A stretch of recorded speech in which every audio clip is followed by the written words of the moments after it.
Office भी इसलिए बंद कराया क्योंकि उसने बोला मैं धंधा करती हूँ ऑफिस में बैठ के, मैं करते हूँ, ठीक है। तो हमारा बीच में जो एक पीआर ग्रुप बना था, मैं, गौरव और वो।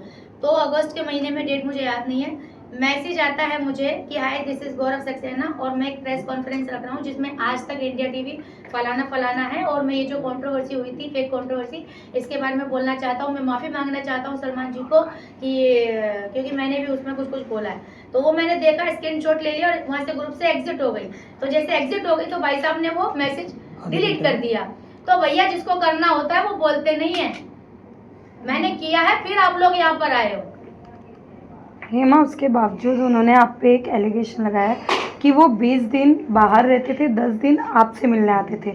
वो 20 दिन क्या होता था वो उन्हें नहीं पता। अच्छा। और कहीं ना कहीं वो ये भी कह रहे कि आप चीट कर रहे थे उन्हें। जैसे कि किसके साथ? वो मेरा बॉयफ्रेंड का नाम नहीं बताया उन्होंने? नहीं, उन्होंने सिर्फ इतना बताया कि वो 20 दिन बाहर रहते थे, 10 दिन आते थे।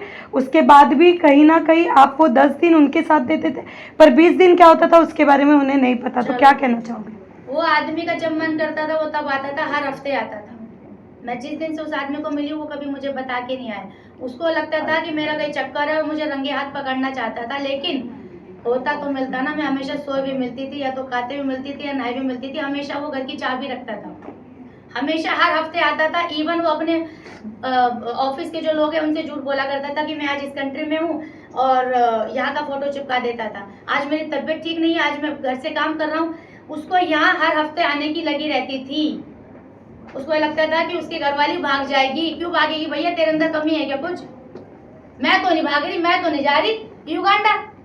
सेम मेरे साथ भी तो हो सकता है, मुझे भी तो डाउट हो सकता है, लेकिन मुझे पड़ी नहीं है। इस आदमी ने मुझे इतना परेशान किया हो, मुझे क्या करूंगी उसका मैं जान के। मेरी तरफ से तू गू खा, आई डोंट केयर। तुझे मेरी पड़ी होगी, मुझे नहीं पड़ी है। तो वो हर हफ्ता आता था और 20 दिन तो हमने ज्यादा बता दिया, महीने के वो 35 दिन यही रहता है। 35 होते ना? हाँ, 4 नहीं, सॉरी, ज्यादा बता दिया मैंने। 5 दिन वहां रहता था बस वो। और उसको सब पता रहता था। सलून में जाती थी ना तो वीडियो कॉल, किसी के पास बैठी हूँ तो वीडियो कॉल, ऑफिस में हूँ तो वीडियो कॉल। ऑफिस भी इसलिए बंद कराया क्योंकि उसने बोला मैं धंधा करती हूँ ऑफिस में बैठ के, मैं समाज सेवा के ऑफिस में बैठ के धंधा करती हूँ। जो मेरे 1-2 दोस्त आगे, प्रोड्यूसर आगे, डायरेक्टर आगे, तो क्यों बुला रही उनको? समोसा खिला रहे, साले पैसे तो देते नहीं है ये लोग। क्या समोसा खिलाने के लिए ऑफिस खोला है क्या? ये बात जब मेरी एडवोकेट को पता चली, पहली वाली को, उसने बोला है जो आदमी समोसे गिनेगा वो आदमी तेरे को पैसा देगा क्या? ये तो कर्टसी होती है कि कोई आदमी आए तो पानी दे। बोले ऑफिस में वही आदमी होना चाहिए जो पैसा देके जाएगा फाउंडेशन के नाम का। मैंने किसी से मांगा नहीं। उनके 2 लाख रुपए फंड आया था उनकी कंपनी से। वो 2 लाख रुपए आज भी वैसे का वैसा है उनके अकाउंट में, मेरे हमारे हेमलता चैरिटेबल। उसने तो फाउंडेशन इसलिए खोली थी कि वो करोड़ों का फंड लेगा। जब नहीं आया तो उसको बुरा लगने लगा।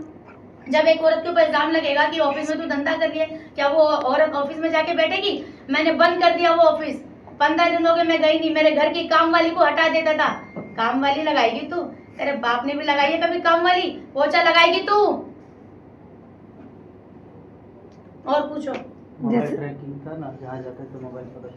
जैसे कि आपने कहा कि बच्चों पे वो अत्याचार करते थे, वैसे ही जब मेरा बड़े वाला उसके वाला, हाँ, और जब उनकी ही फैमिली की बात आई, कहीं ना कहीं उनके भाई के बेटे से आपको काफी प्रॉब्लम था, उसके बारे में अभी बताती हूँ। मैंने तो इस आदमी का वो रूप देखा है कि फंक्शन हुआ मेरे बेटे का, जैसे 11 दिन का फंक्शन होता है, उसमें दारू पी के इसने हंगामा कर दिया, जिसमें इसने अपने भाई की कर दी बेइज्जती, धज्जे उड़ा दी मुंह पे थूक के। 100 लोग थे उस दिन फंक्शन में। इसने अपने भाई की जो बेइज्जती किया, उसके भाई और भाभी बेहोश हो गए थे। और फिर उसके बाद इसकी फ्लाइट थी, फिर फ्लाइट इसने कैंसिल करके माफी मांगने आया। फिर उसके बाद दूसरा भी फंक्शन होता है, फिर उसमें भी झगड़ा करता है। तो उस पर दारू जलती नहीं है, दारू करके ये झगड़ा करता है। और रही आपकी बात, तो मेरा अधिकार है, मेरा पैसा ले रहा है क्या वो कि मैं बोलूंगी? अगर मैं इतनी पैसे वाली होती तो आज वो मकान जो है ना अलीगढ़ का, उस पर मेरा नाम होता। मेरा अधिकार क्या है इसके पैसे पे बोलने का कि तू इसके बच्चों को कर, तू उसके बच्चों को कर? ये बता ना। और अगर ये बात है तो उसके भाई ने, सगे भाई ने मुझे बोला अगर हमें पहले से पता होता कि तू बच्चे की माँ है तो हम तो करने नहीं देते। तो भैया मुझे भी अगर पता होता कि तुम्हारे भाई की पहली बीवी की क्या दुर्दशा हुई थी तो क्या मैं कर लेती? तेरे तुम्हारा भैया इतना मीठा बना। हेमा मैं यश को बहुत प्यार दूंगा, जो मेरा बड़ा बेटा, मैं यश को बहुत प्यार दूंगा, हम दूसरा बच्चा भी नहीं करेंगे, यश इज इनफ, इसी को मैं बहुत बड़ा करूंगा, पालूंगा पोसूंगा। लेकिन जैसे मेरा दूसरा बच्चा, जिस दिन मैं जा रही थी ना डिलीवरी करने, मेरे बच्चे को बोल दिया था ये मनहूस का बच्चा नहीं आना चाहिए, इसका साया नहीं पड़ना चाहिए। मैंने बोला मेरा बच्चा है, ये आएगा। मुझे बोलता, इसको बोलता था दूर हट, मेरे बच्चे से दूर हट, तेरी मनहूस शकल इसमें पड़नी नहीं चाहिए, कुत्ते के औलाद, भिखारी की औलाद। क्या सुनोगे तुम सबकी रूह कांप जाएगी अगर दिखा दूंगी तो कुछ। मेरे सामने मेरे बच्चे को जलील किया जा रहा था, मजबूर थी मैं। ये बोली ना कि क्यों नहीं फाइल की थी, मुझे लग रहा था समाज क्या बोलेगा, लोग क्या बोलेंगे कि दूसरी शादी नहीं चला पाई। ये 31 मार्च के बाद मैंने बोला भाड़ में जाए समाज। तब जाके मैं गई कि ये तो बोलता है मैं इसको डिवोर्स दूंगी, और उसको हजम नहीं हुआ वो कि यार मैं तो बोलता था, ये तो जाके बैठ गई। तब उसे लगा ये क्या हो गया, तब उसने कैलकुलेट किया कि कितना बचेगा और कितना जाएगा। अरे एक बार बोल के तो देखता कि हेमा मेरे पास नहीं है, हेमा तो इतनी दिलदार लेडी है, मेरे पास जो होता वो भी तेरे हाथ पे रख देती कि जा तुझे मुक्त कर दिया। बोल के तो देखता एक बार। लेकिन अभी अगर मैं बात करूं, अभी आप क्या चाहती है? डिवोर्स सेटलमेंट चाहती है? डिवोर्स तो ठीक है, बस। लेकिन वो अभी बहुत सारे पैसों को लेकर बोल रहे हैं कि आपने सिर्फ और सिर्फ उनसे पैसे ही, हर महीने का आपका ₹1,00,000 का खर्चा है। खर्चा था। हाँ, अप्रैल के बाद कोई पैसा नहीं भेजा है, बता देती हूँ। अप्रैल में लास्ट पैसे भेजे थे ₹1,00,000, वो मैंने 15 मिनट नहीं लगाए वापस भेजने में कि सोन अब मेरे पास मेरे ऊपर कोई एहसान मत करना, अपनी खुद की रोटी मैं खुद के पैसे से खाऊंगी। उस दिन के बाद में कोई पैसा नहीं लिया है, ₹1 भी नहीं लिया है। 35,000 का सिर्फ रेंट, वो भी इसलिए क्योंकि वो डायरेक्ट देता है। और मैंने अपनी वीडियो में बोला है कि सुन, अगर ये रेंट भी नहीं भरना हो ना तो मत भरना। हेमा शर्मा के अंदर इतना दम है कि ये 35,000 का रेंट भी खुद भर लेगी, ये मैंने बोला हुआ है। तो जो औरत पैसे की लालची होगी ना वो ये बोलेगी नहीं, वो लाइट का बिल भी भरवाएगी, खाने का बिल भी भरवाएगी, और बच्चा जो दूध पीता है वो भी भरवाएगी। बच्चा तो उसी का है ना, वो बोलता है ना। तो उनका पूरा नहीं करते वो अभी भी? है वो बच्चे का पूरा नहीं करते जो मतलब उसका बच्चा उनके है। पालन पोषण के लिए हाँ, कुछ दे रहे हैं या अप्रैल नहीं से दे मैंने रहे? क्या लिया बताओ? कुछ नहीं लिया, जीरो। सिर्फ 35,000 घर का किराया है। इससे पहले मैं 71,000 घर में रह रही थी। मुझे बोलता था YouTube से 71,000 भी नहीं कमा पाती है तू।